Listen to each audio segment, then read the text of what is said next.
السلام عليكم ورحمة الله وبركاته. إن الحمد لله نحمده ونستعينه ونستغفره ونعوذ بالله من شرور أنفسنا وسيئات أعمالنا. من يهده الله فلا مضل له ومن يضلل فلا هادي له. أشهد أن لا إله إلا الله وحده لا شريك له وأشهد أن محمدا عبده ورسوله. يا أيها الذين آمنوا اتقوا الله حق تقاته ولا تموتن إلا وأنتم مسلمون. يا أيها الناس اتقوا ربكم الذي خلقكم من نفس واحدة وخلق منها زوجها وبث منهما رجالا كثيرا ونساء واتقوا الله الذي تساءلون به والأرحام إن الله كان عليكم رقيبا.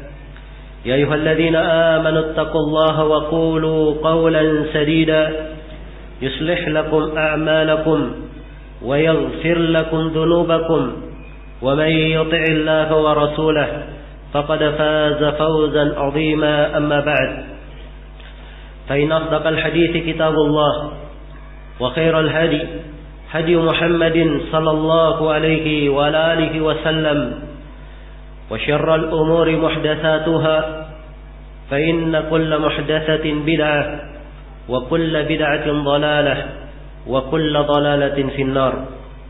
أيها الناس معاشر المسلمين jemaah Jumat rahimani wa rahimakumullah.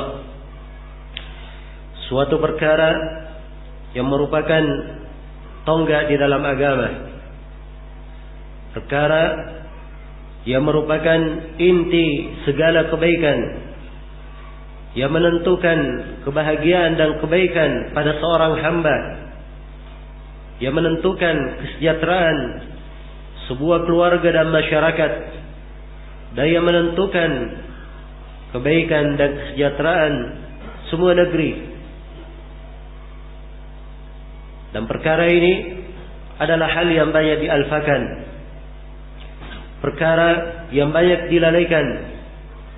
Kurang dari kita memperhatikan bagaimana cara mewujudkannya dan menjaganya. Perkara yang saya maksud adalah menjaga keikhlasan kepada Allah Subhanahu wa taala. Ikhlas adalah pokok dari agama. Allah berfirman, "Wa ma umiru illa liya'budullaha mukhlishina lahud-din hunafa wa yuqimus salata wa yu'tuz zakata wa dzalika dinul qayyimah." Tidaklah mereka diperintah kecuali untuk beribadah kepada Allah dengan mengikhlaskan agama hanya untuknya, sebagai orang-orang yang hanif, condong kepada tauhid dan meninggalkan kesyirikan. Mereka menegakkan salat dan mengeluarkan zakat. Kemudian Allah menegaskan bahwa itulah agama yang lurus. Itulah agama yang lurus. Kelurusan agama diukur dengan amalan-amalan yang disebut di dalam ayat. Dan perhatikan syarat keikhlasan di dalamnya. Kemudian dari pentingnya ikhlas ini, Allah Subhanahu wa taala tidak menerima suatu amalan kecuali dibangun di atas dasar keikhlasan. Allah berfirman, "La yanalallaha luhumuha wala dima'uha walakin yanalu taqwa minkum."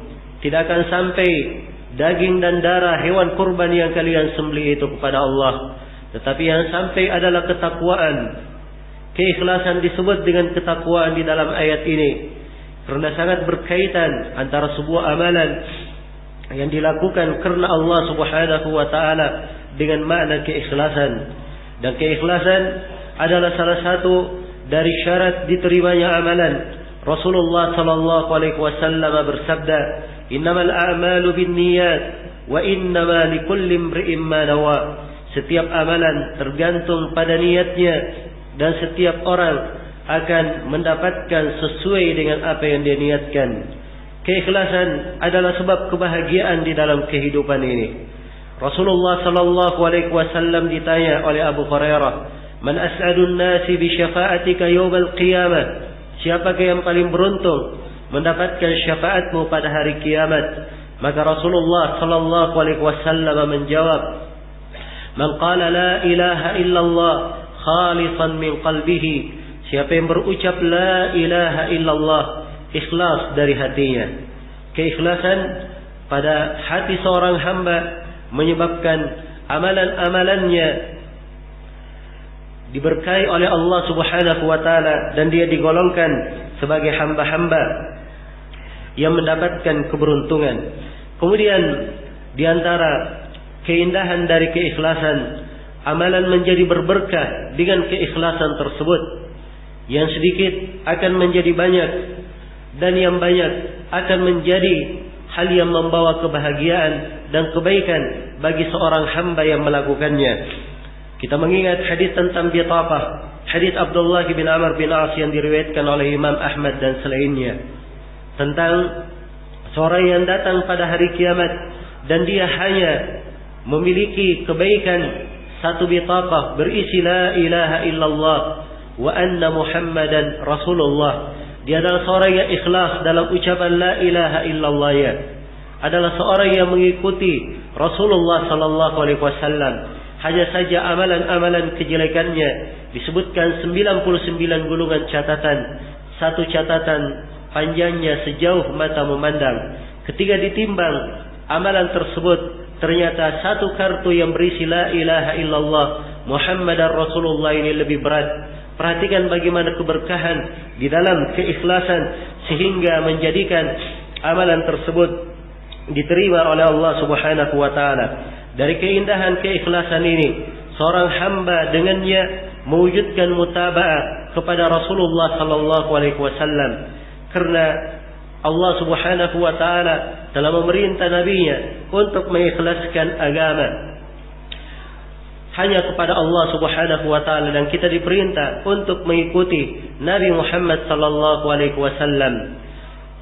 Allah Subhanahu wa taala berfirman kepada nabinya agar mengucapkan, "Qul aghairallahi ta'muruni a'budu ayyuhal jahilun wa laqad uhiya ilayya wa ilal ladina wa laqad uhiya ilayka wa ilal ladina min qablik la in asyrakta la yahbatanna 'amaluka wa la takunanna minal khasirin balillaha fa'bud wa kum minasy syakirin wa ma qadarullaha haqqa qadri wal ardu jami'an qabadatuhu yawmal qiyamah was samawati matawiyatun bi yaminih." Katakanlah wahai Nabi Muhammad, apakah kalian memerintahku untuk beribadah kepada selain Allah, wahai orang-orang yang jahil? Maka keikhlasan, hal yang diarahkan kepada selain Allah, itu adalah kejahilan, dan orang-orang yang melakukannya adalah orang-orang yang jahil. Sungguh telah diwahyukan kepada engkau Nabi Muhammad dan kepada para nabi sebelum engkau, andai kata engkau berbuat kesyirikan, pasti akan hancur seluruh amalanmu, dan sungguh engkau akan menjadi orang yang merugi. Katakanlah, bahkan hanya kepada Allah engkau beribadah, dan jadilah engkau orang-orang yang bersyukur. Perhatikan, diperintah untuk beribadah kepada Allah dan disebut kesyukuran di dalamnya. Dan ini menggambarkan kewajiban seorang hamba di dalam mengikhlaskan ibadahnya hanya kepada Allah Subhanahu wa taala, dan itu adalah agama para nabi dan para rasul. Kemudian diingatkan, wa ma qadarullaha haqqa qadri wal ardu jami'an qabadatuhu yaumal qiyamah. Tidaklah mereka mengagungkan Allah dengan sebenar-benar pengagungan.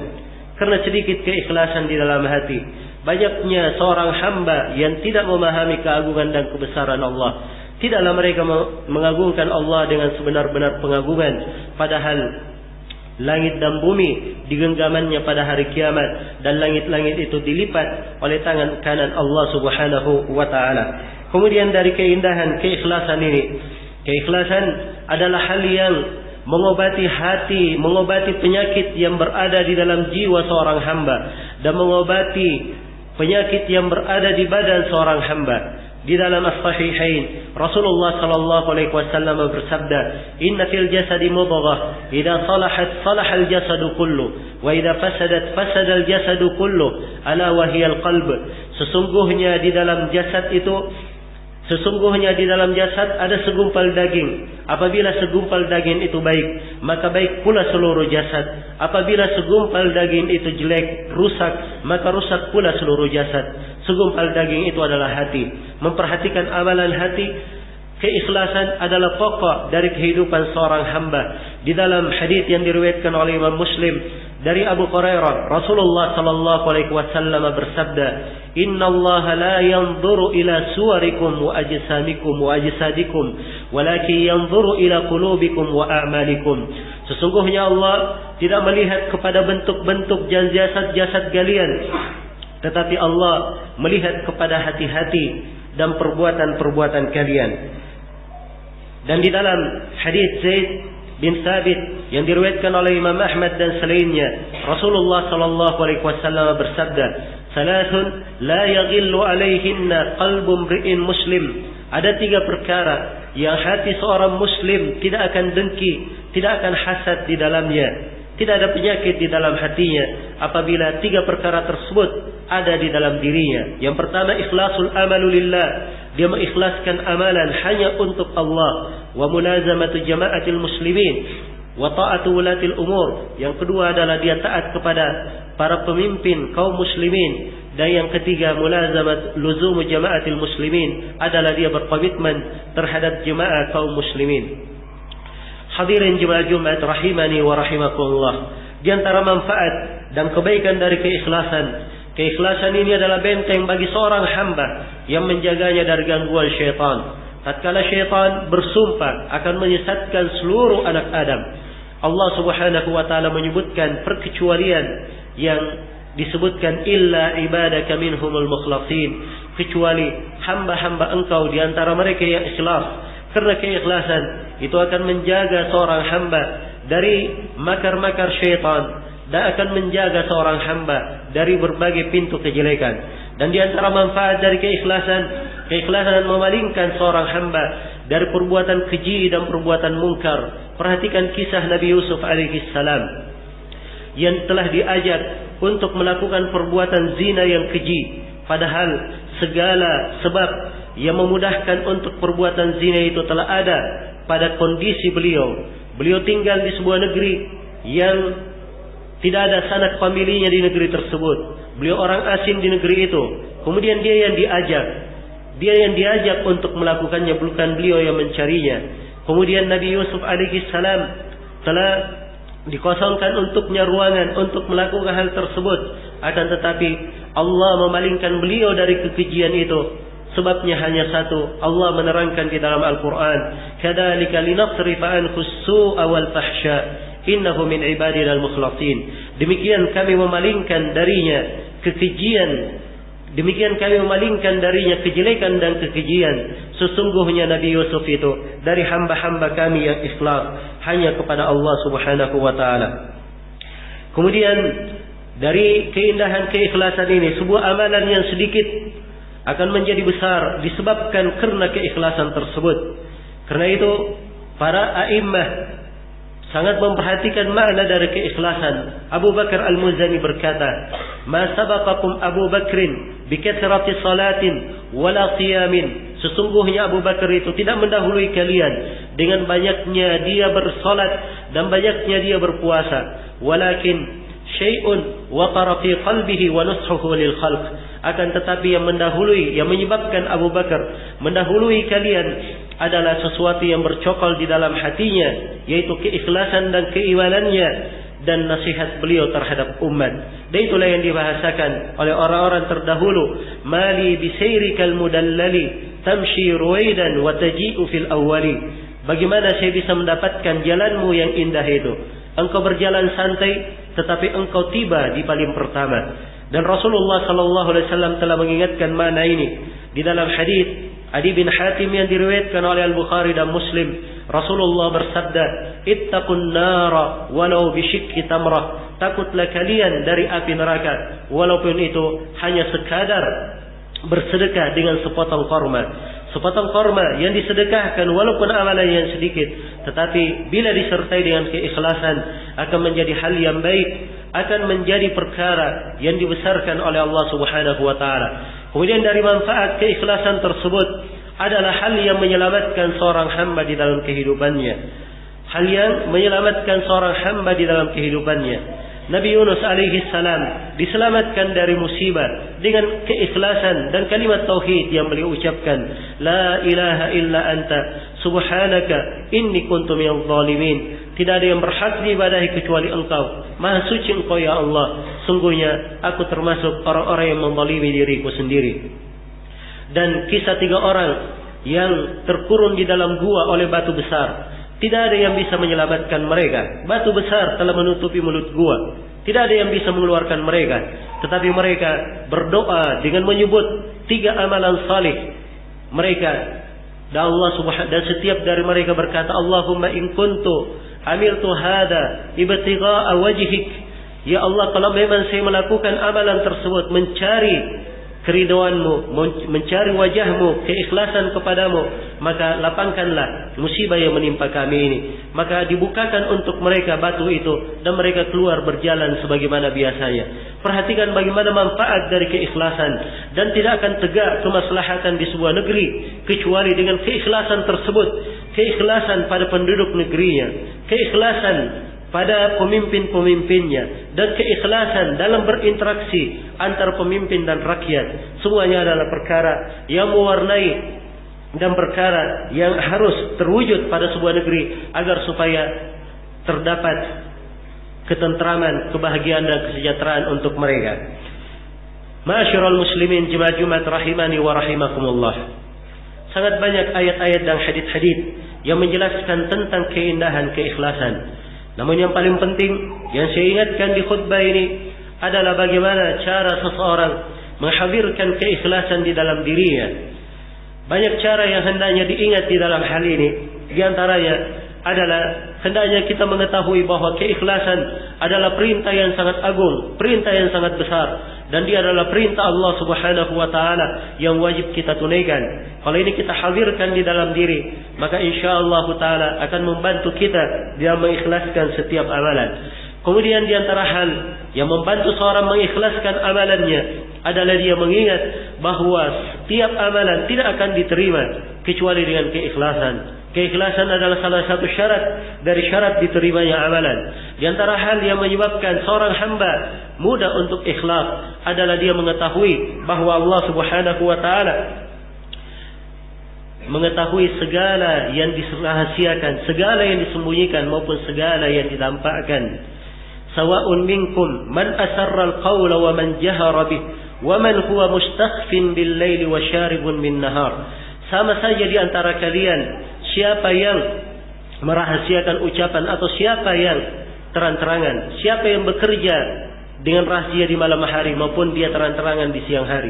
Semuanya sama di sisi Allah Subhanahu wa taala, dan Allah mengetahui apa yang dilakukan oleh seorang hamba. Di antara hal yang membawa seorang hamba kepada keikhlasan adalah dia mengetahui bahwa manusia tidak akan mampu memberikan manfaat pada dirinya, dan manusia tidak akan bisa menolongnya, tidak akan mampu untuk menolongnya di depan Allah Subhanahu wa taala. Karena itu kata Al-Qadhi Iyad rahimahullahu taala, man arafa an-nas istarah. Siapa yang mengenal manusia, mengenal kelemahan mereka, dan mengenal manusia tidak bisa memberi manfaat, tidak bisa memberi kecelakaan, istarah, maka dia akan beristirahat. Dan di antara hal yang membawa seorang hamba kepada keikhlasan, dia hendaknya mengetahui bahwa segala amalan yang dilakukan di kehidupan dunia ini semuanya akan dihisab oleh Allah Subhanahu wa taala dan akan dipertanggungjawabkan setiap yang kecil dan yang besar yang kita kerjakan. Yauma tublas sarair fama lahu min quwwati wala nasir. Hari tatkala apa yang berada di dalam hati-hati itu ditampakkan, maka tidak ada lagi kekuatan yang membantu seorang dan tidak ada penolong yang bisa meringankannya. Dan Allah Subhanahu wa taala mengingatkan tentang kehidupan setelah seorang hamba meninggalkan dunia, wa hussila ma fis sudur, dan telah ditampakkan apa yang ada di dalam dadanya. Dan pada hari kiamat Allah berfirman, yauma la yanfa'u malu wala banun illa man atallaha biqalbin salim. Hari tatkala harta dan anak keturunan tidak bermanfaat sama sekali kecuali siapa yang menghadap kepada Allah Subhanahu wa taala dengan hati yang selamat. Kemudian Di antara keindahan di antara hal yang menyebabkan datangnya keikhlasan, seorang hendaknya mengingat bahwa syafaat itu datangnya dengan keikhlasan. Siapa yang ingin mendapatkan syafaat, syaratnya dia harus ikhlas karena Allah Subhanahu wa taala. Nabi bersabda, "As'adun nasi bi syafaati yaumil qiyamah man qala la ilaha illallah khalisan min qalbi." Orang yang paling berbahagia mendapatkan syafaat pada hari kiamat adalah orang yang berucap la ilaha illallah ikhlas dari hati. Di antara hal yang menyebabkan keikhlasan itu mudah bagi jiwa seorang hamba, hendaknya dia mengingat bahwa ikhlas bukanlah sebuah amalan yang paten, bukan sebuah amalan yang tetap pada seorang hamba. Ikhlas itu mungkin muncul pada dirinya di suatu keadaan dan mungkin akan hilang di keadaan yang lainnya. Kalau demikian keadaan ikhlas, maka hendaknya dia selalu menjaganya, selalu memperhatikannya, selalu menghadirkannya dan selalu mengikat keikhlasan di dalam hatinya agar supaya ia dijaga di atas keikhlasan tersebut. Kemudian di antara hal yang mengingatkan seorang di dalam mendapatkan keikhlasan, hendaknya dia mengingat bahwa Allah telah memudahkan agama ini. Walaqad yassarnal Qur'ana lidzikr fahal min muddakir. Sungguh kami telah mudahkan Al-Quran itu bagi siapa yang mengingat. Maka tidakkah ada yang ingin mengingat? Dan Allah Subhanahu wa taala berfirman, "Wa ma ja'ala 'alaikum fid din min haraj." Dan Allah tidak menjadikan untuk kalian ada kesusahan di dalam agama. Di antara hal yang penting yang membantu seorang hamba ikhlas di dalam setiap amalannya adalah